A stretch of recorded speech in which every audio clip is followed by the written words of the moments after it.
It's actually one of my favorites because it's the one lesson I feel our seminarians need to be taught. It's a lesson that my seminary failed to teach me, and I had to learn it on my own when I got out to the big bad world. And I think a lot of Christians around the globe have a hard time with that lesson. So these guys were casting out demons in your name. They were doing these great things for people in your name, but they weren't us, and they didn't work with you, so we made them stop. And Jesus was like, why would you make them stop? We deal with something, every clergy person, I think, has a bit of religious snobbery within them. And we always like to chuckle and make fun of some of the other denominations, and they do it too. And I've noticed that with some people, it's a lot worse. For instance, the Roman Catholic Church made a statement that if you weren't Roman Catholic, you weren't Christian. And it baffles me, the church that's that big, that's that old, still hasn't got this one simple lesson that if they're working for Jesus, they're working for Jesus. I'm asked all the time why I think that our church is better than the Baptist church down the road, or better than the Methodist church down the other side of the street. And I never really think that we're better. I think that, not to get too hippie on you, but I think that religion, not just a system of beliefs, but spiritualism is a personal journey. It's a personal experience. And some people may go down to the Methodist church and they watch 20 minutes of singing, 20 minutes of preaching, they have an altar call, and they go home. And for them, that's enough. That's what they need to be fulfilled spiritually. For me, I need the Mass to be spiritually fed. That's where my journey takes me. And while these two experiences may be different,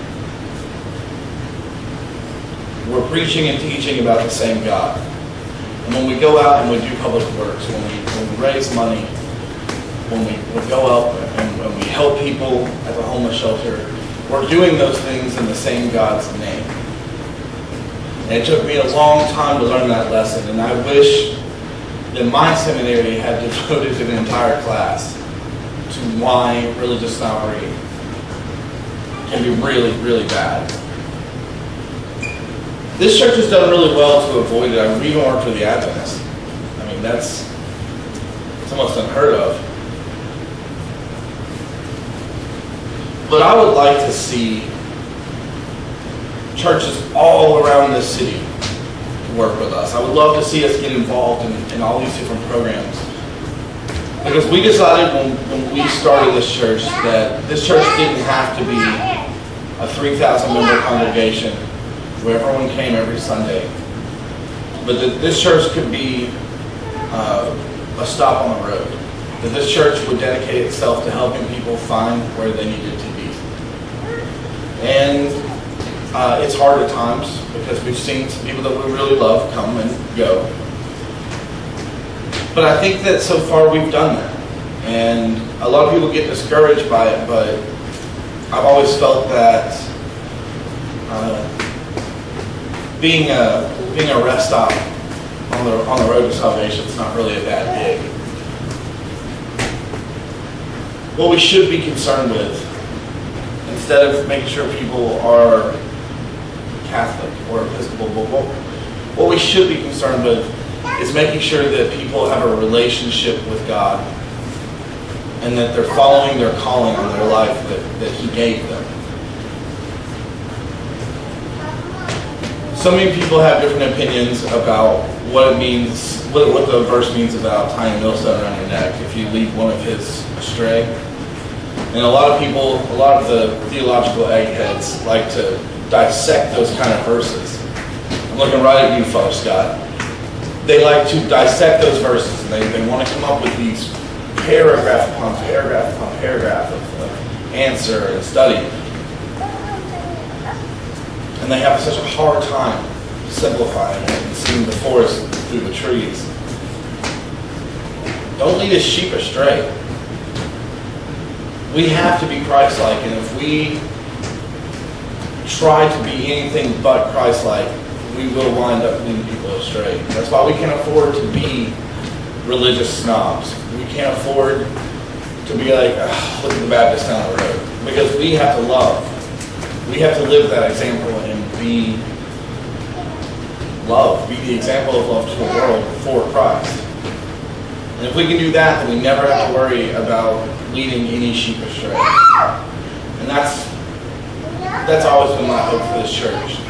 Is that being that stop on the road to get people where they need to be, we're not leading them astray. We're putting them on the right path. And I think as long as we continue to have a relationship with God and we continue to pray and turn things to Him, we won't lead people down the wrong path. And then we don't have to worry about the millstone, and we don't have to write paragraph upon paragraph about what that means. Just don't do it. You don't have to worry about it. Let us pray. Dear God, thank you for the opportunity to come together today, to worship you, to hear wisdom from the Bible. I ask that you keep in our hearts to ever be mindful of how vast your kingdom is, and to ever support any work that's ever done in your name. And as always, I ask that you protect us, you bless us, you watch over us, and keep us safe. And I ask all of it in the name of the Father, the Son, and the Holy Spirit.